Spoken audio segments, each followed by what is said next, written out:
Hello and welcome back to our brand new episode of Relax. Si Lord ng mga Santo ang bahala sa atin. This is JM and now we are celebrating our first monthsary. Kaya napakalaking milestone to para sa ating podcast show dahil nakakaisang buwan na tayo and now we are now on the 36th episode. Sa unang buwan ng ating pagtatanghal, 36 episodes na tayo.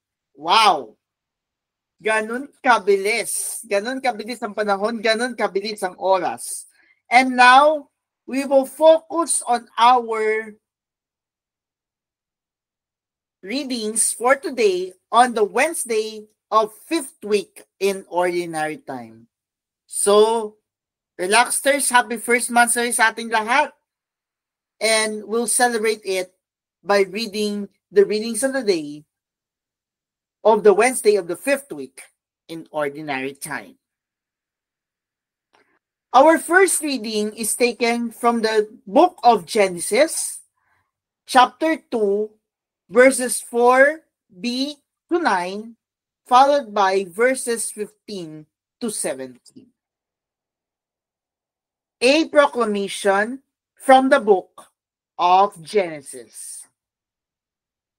At the time when the Lord God made the earth and the heavens, while as yet there was no field shrub on earth, and no grass of the field has sprouted, for the Lord God had sent no rain upon the earth, and there was no man to till the soil, but a stream was welling up out of the earth, and was watering all the surface of the ground.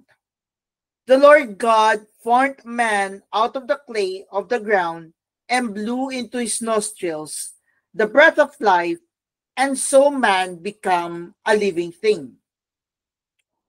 Then the Lord God planted a garden in Eden in the east, and he placed there the man whom he had formed.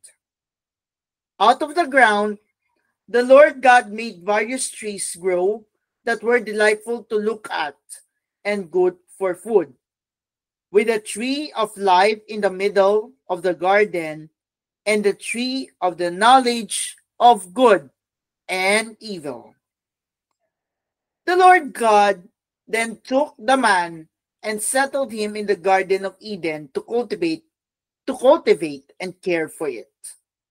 The Lord God gave man this order: "You are free to eat from any of the trees of the garden, except the tree of knowledge of good and evil. From that tree you shall not eat. The moment you eat from it, you are surely doomed to die." The word of the Lord. Thanks be to God.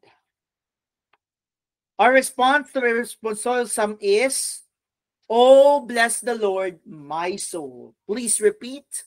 Oh, bless the Lord, my soul. Bless the Lord, O my soul. O Lord, my God, you are great indeed. You are clothed with majesty and glory, robed in light as with a cloak. Response: Oh, bless the Lord, my soul. All creatures look to you to give them food in due time. When you give it to them, they gather it. When you open your hand, they are filled with good things. Response: Oh, bless the Lord, my soul. If you take away their breath, they perish and return to their dust. When you send forth your spirit, they are created, and you renew the face of the earth. Response: Oh, bless the Lord, my soul. Alleluia, alleluia. Your word, O Lord, is truth. Consecrate in the truth. Alleluia, alleluia. Now let's listen to the gospel for today, taken from the Gospel of Mark, or St. Mark, chapter 7, verses 14 to 23. Again, the gospel for today is taken from the Gospel of St. Mark, chapter 7, verses 14 to 23. The Lord be with you and with your spirit. A proclamation from the Holy Gospel according to St. Mark. Glory to you, O Lord. Jesus summoned the crowd again and said to them, "Hear me, all of you, and understand. Nothing that enters one from outside can defile that person, but the things that come out from within are what defile." When he got home away from the crowd, his disciples questioned him about the parable. He said to them, "Are even you likewise without understanding? Do you not realize that everything that goes into a person from outside cannot defile, since it enters not the heart, but the stomach and passes out into the latrine?" Thus he declared all foods clean. But what comes out of the man, that is what defiles him.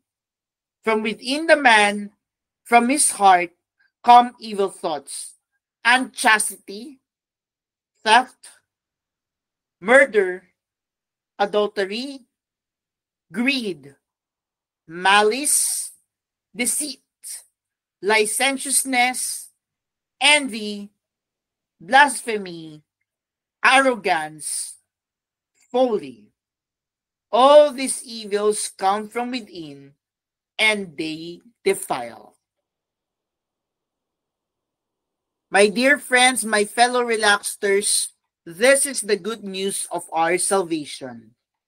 Praise to you, Lord Jesus Christ. Again, happy first Mansari po sa ating lahat. And we are very grateful for you since our first episode up until today, on the 36th episode, hindi nyo kami iniwan. Maraming salamat po sa mga nakinig at nagnilay sa bawat isa sa atin.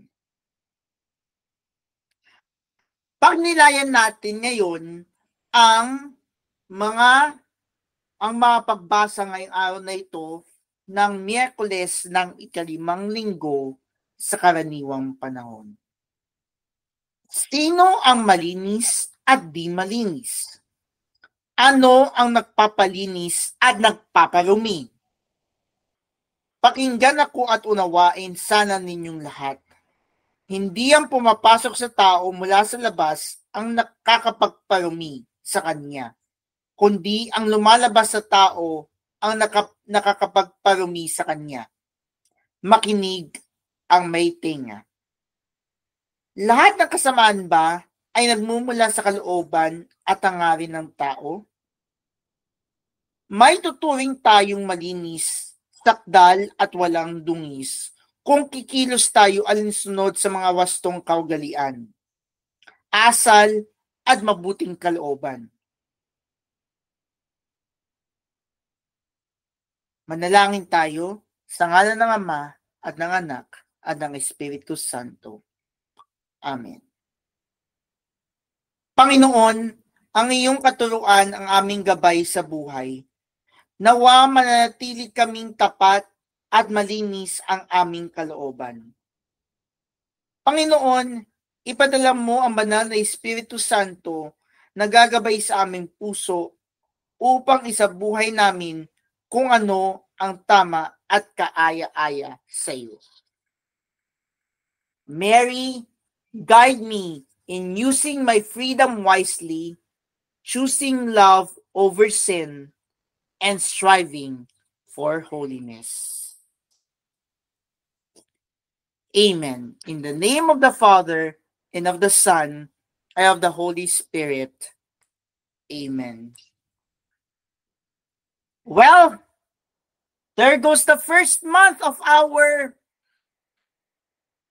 podcast show at nagpapasalamat na po kami ngayon pa lang dahil sa inyong kabutihang loob na makinig sa aming programa ay patuloy niyo pa kaming susuportahan hanggang dulo.